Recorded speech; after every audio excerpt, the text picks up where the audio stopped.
Welcome to the Empower Women in Menopause podcast with your girl, Trudie German. I'm an online personal trainer and wellness coach for women going through perimenopause. Over here, we talk about all things perimenopausal, menopausal, and postmenopausal, and how to thrive through this transition. We speak openly and candidly about what going through this change really consists of, the good, the bad, the ugly, and we also dismiss a lot of the myths or all the myths and talk about how this change affects you mentally, emotionally, physically, and professionally. So let's get into this week's episode. Hello, gorgeous. Listen, I don't know what it is about sitting in front of my laptop, hitting record, the energy, the spike in energy that I get, the excitement that I feel. Hey, how you doing? Welcome. If you're returning, welcome. If it's your first time, hey, gorgeous. So, backstory. It is Sunday at around 5:46 p.m. Eastern Standard Time in Toronto. I usually record my podcast episodes in the mornings. And the weather in Toronto this weekend was not the best. So, some of my plans got canceled and I had energy. And I was like, why delay it? Why not get this podcast episode out about sleep? So, today, we're going to talk about why sleep is so important during perimenopause and 3 things to do in the day to make sure that you sleep better at night. And if you are a woman going through perimenopause, I know you're going to want to listen to this. So turn your radio up, your podcast, whatever you're doing, and let's get into it. All right. Before we get into it, a backstory. So I wanted to record and drop this episode since Friday. So if you follow me on the gram, you know why it didn't happen. Thursday, I had a late workout, 4 p.m., which is so not like me. And I'm an early girl. My body loves early. So it's like my body was like, I don't like this. I was tossing and turning so much Thursday night where at 12:30 night, I was still wide awake. I think I finally went to sleep a little after 1. And by 5 a.m., I was wide awake again because my body's accustomed to it.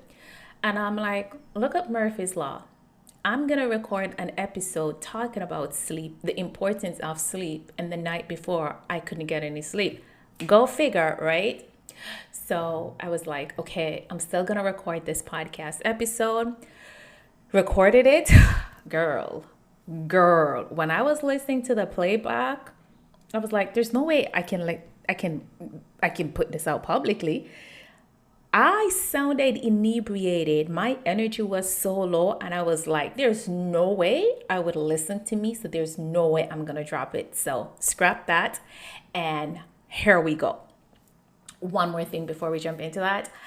As I said, I am asking for what I want, and I want a few things. I would love for this podcast to reach more women who are going through perimenopause, women who are lost, women who do not understand what is going on. I would love for it to get to more of you ladies. So please do me a favor, share it with a friend, share it with a girlfriend, share it. Next up, could you rate it and write me a thing there? If you like it, please go ahead and rate and, just let me know what you think about it.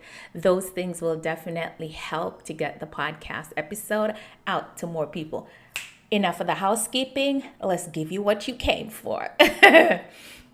All right, so sleep is something that is extremely important. And I know you know that.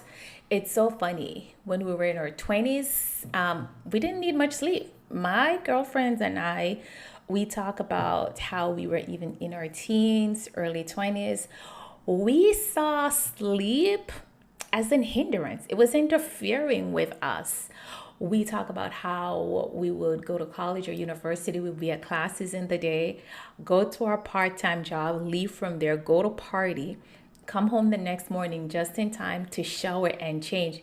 because we had to do that, and be at our 8 a.m. class, leave from class, part-time job, party, and do it again. And it was like nothing. We were a team no sleep. We wore that with a badge.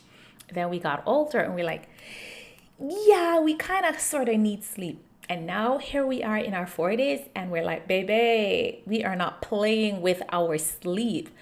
We joke about that. If we go out Friday and or Saturday night, we need the rest of the month to recover. So I know that you know the importance of sleep, but I'm also going to tell you a bit more details about it that you probably didn't know about or think about. And of course, I won't leave you hanging. I'm going to give you some tips, some things to do to help you to sleep better. All right. So sleep is one of the things. So as you know, I coach women going through perimenopause. And one of the top 3 things women come to me complaining about: insomnia. Either they can't go to sleep at night. When they go to sleep at night, they don't stay asleep. They toss and turn. They're waking up at odd hours. And of course, that leaves them feeling like crap. They're making errors at work. I've had women tell me like, I've had to take a demotion at work or find a different type of job because I wasn't sleeping at night and I just felt moody and cranky. I've had even friends tell me like, when the pandemic happened, they realized how much they were on autopilot and how they weren't getting enough sleep. But because we were so accustomed to functioning on little to no sleep, we didn't realize sleep is very, very important. So when we don't get enough sleep, it causes our cortisol level to increase. I've spoken about that before. That is the stress hormone, and I'm going to make sure I link that episode below so you can definitely check it out. So it causes an increase in our cortisol levels. We can't handle stress as much, and probably that's why at this stage we get so irritated easily. Things we could have possibly let slide when we were younger, it's like we don't have the energy level for it anymore. Of course, the increase in cortisol level causes us to lose muscles. I mean, we're already losing muscles at this stage. Then we go and add an increase in cortisol, which is our stress hormone, that makes it harder. Also, lack of sleep. Estrogen level, it's dropping. Remember, estrogen is one of our sex hormones. It does so many other things, but it is one of our sex hormones that's dropping, which makes it harder for us to build. Makes it harder for us to build and repair muscle. Sorry. And of course, when we don't have enough muscles, we're putting on fat. Right? So the more muscles we have, the less fat we'll have. The more muscles we have, the more calories we'll burn during and after our workouts. Lack of sleep increases moodiness, anxiety, depression. It impairs our judgment. Going without proper sleep over time is almost as being inebriated. It's almost as being drunk because your brain cannot function. I know, and it's so scary saying this out loud, I've been so tired in the past where I've gotten home and I'm like, how did I get home?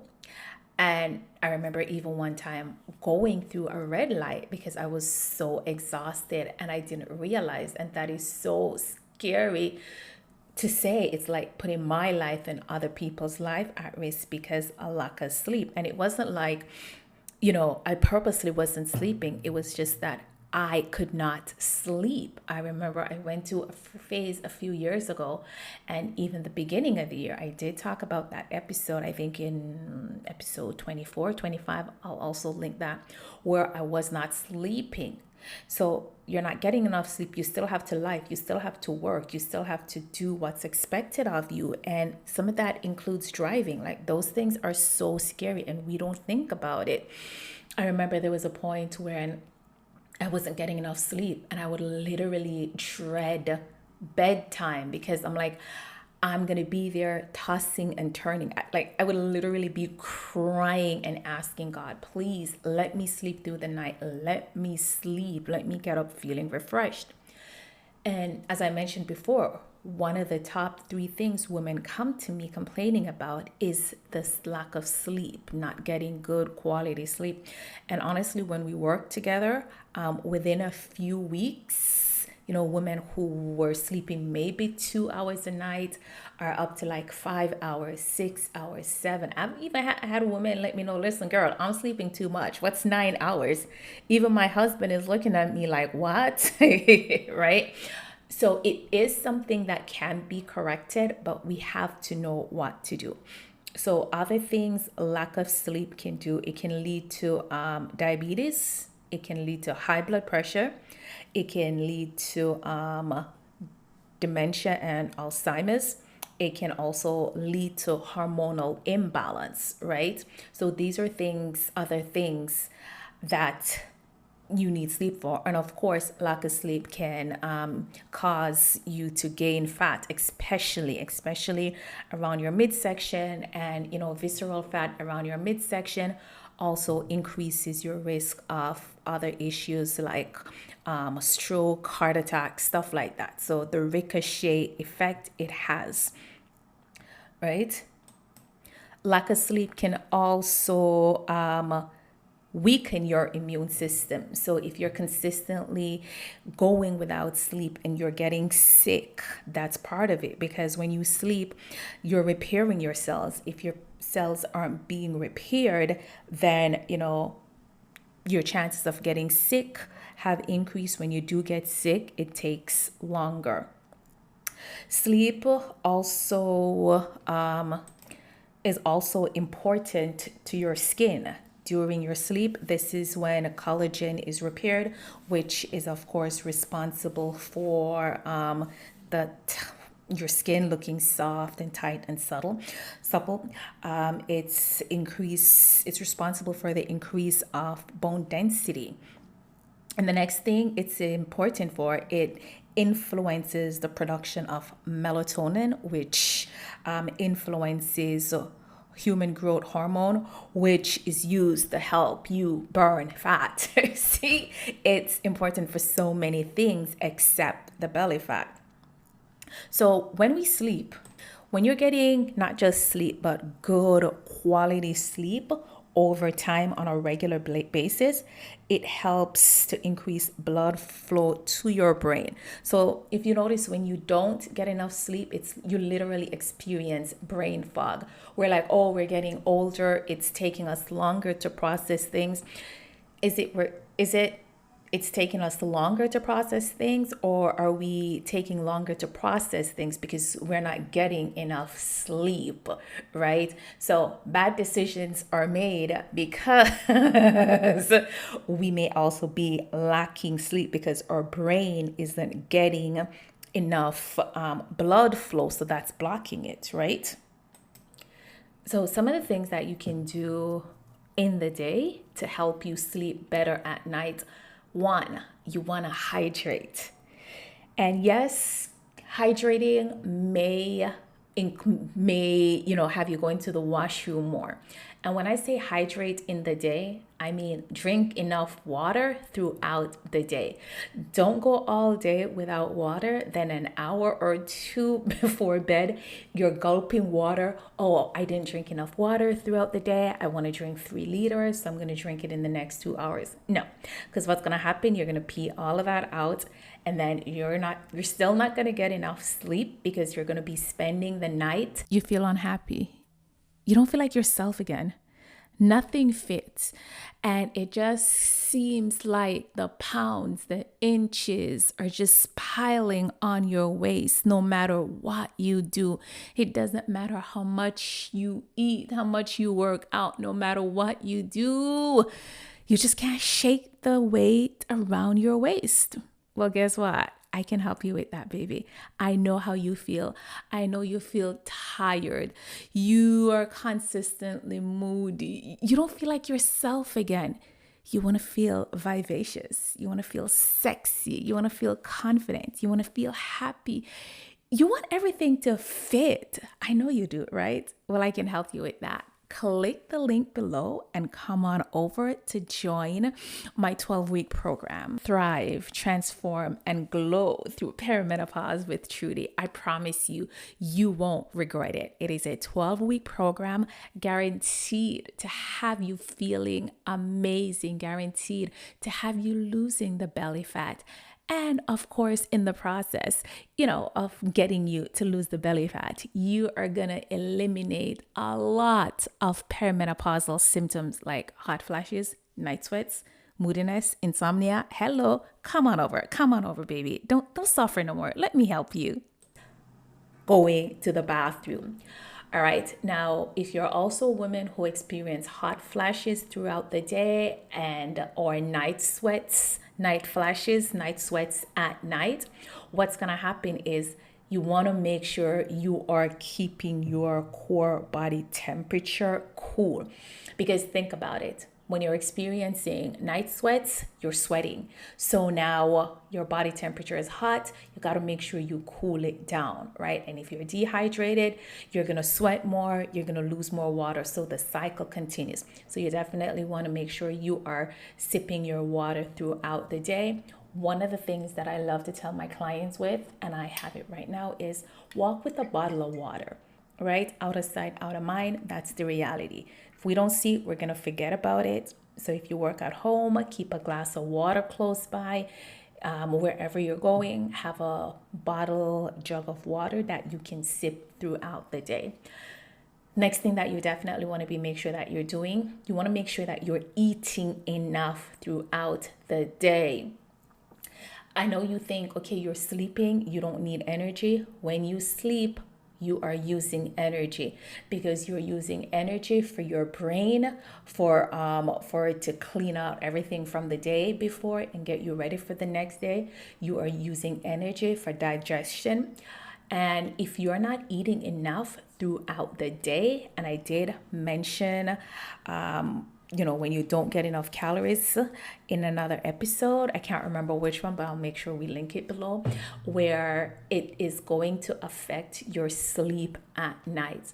So if you're one of those women who are having, like one meal a day, you're intermittent fasting, you're not getting enough meals, I promise you, you're definitely going to be experiencing issues with sleep. So you want to make sure you're eating at least 3 meals throughout the day. Each meal have your protein, your carbs, healthy fats. You want your meals to be balanced, so therefore you have enough energy throughout the night while you're sleeping.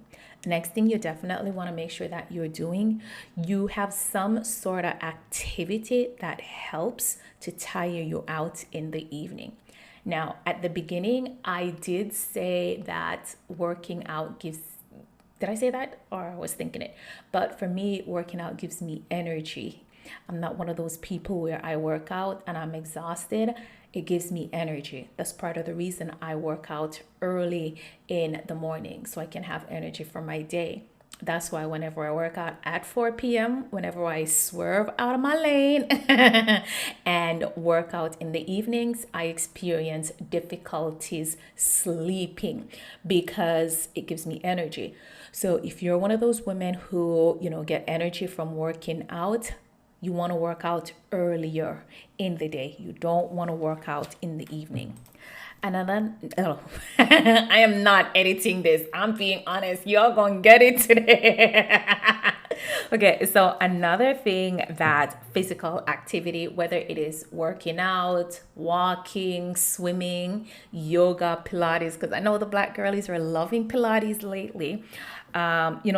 What it does, it also helps to regulate your body temperature. So once this is regulated, it increases in body temperature, it definitely helps you to sleep. Now, sleep, as I said, it's something that you should not be playing with. Something else that I didn't include, and I just thought about it, that may interrupt your sleep is sugar. excess sugar. And I'm not talking about the sugar in fruits and vegetables because those give you nutrients. I'm talking about the sugar that is processed sugar, anything baked, alcohol, stuff like that. Those will definitely interrupt your sleep, have cause gut issues, and prevent you from sleeping. And I do have a 21-day Kick Your Sugar Habit challenge that is starting Monday, June, I almost said July, Monday, June 17th. It is below. Definitely click to join. I'm going to give you a few other things because I've had conversations with women who are like, oh, I don't have problems sleeping. And when I start probing, I'm like, yeah, you do experience problems sleeping. You're probably so accustomed to it, you don't even realize it. Even if you get 6 to 8 hours sleep and you wake up in the morning still feeling tired, still feeling exhausted, your body is still lacking sleep. You're probably not getting the good quality sleep because there's a difference between 6 hours sleep or 8 hours sleep and good quality sleep. So look out for that. That means you did not enter deep sleep. And it may be because of stress. So of course, monitor your stress, manage your stress. Alcohol. Yes, when we drink alcohol, any type, wine included. Yes, honey, wine is alcohol. You may fall asleep faster. However, it is not good quality sleep. So if you have alcohol, it may be one of those times where you sleep 6 to 8 hours and you still feel up the you still wake up the next day feeling like crap. You fell asleep early, but you did not have good quality sleep. Next thing, if you take more than 10 minutes to go to sleep at night, chances are you're not going to have a good sleep. There's something going on. I know for me, most nights, very rare. And if I go out and I have wine, I know I'm going to write off the next day. Clearly, if I work out later in the day, I'm going to be a write off. I have Google Home in my bedroom. So sometimes before I go to sleep, I may ask her to play one song or two songs. Or even if I put something on outside of my room that's even for 10 minutes, 9 out of 10 times, I am going to fall asleep before that. And as I said, it took me a while to get here. And for the most part, I'm good, except when I swerve out of my lane. So I say that to say this. If you are a woman experiencing perimenopause and, getting good quality sleep just seems like something you cannot master, please come on over. I would love to help you because there's probably a few things that you're doing that you don't realize that you're doing wrong that is interrupting your sleep. And I would absolutely love to help you. So in the episode before this, episode 25, I did talk about, 5 things that you need to do to lose belly fat while you're going through perimenopause. And of course, sleep was one of them. So I dived deeper into it in this episode. And I hope you understand the importance of sleep. And if you're lacking sleep for an extended period of time, what can happen? I'm definitely going to be recording other episodes, going deeper in the other things that I mentioned, because I genuinely love giving you information to help you, whether you choose to work with me or not. I promise you, if some of the things, when you listen to the podcast and if you write down some of the things that I tell you to do and you implement them, you will definitely see a difference. Okay. So if you're not following me on the gram yet, come on over. Same thing on TikTok. Although I do post more on the gram than TikTok. Anyway, when you listen to this, please share with a friend, write me a review, and definitely rate me. All right. Bye.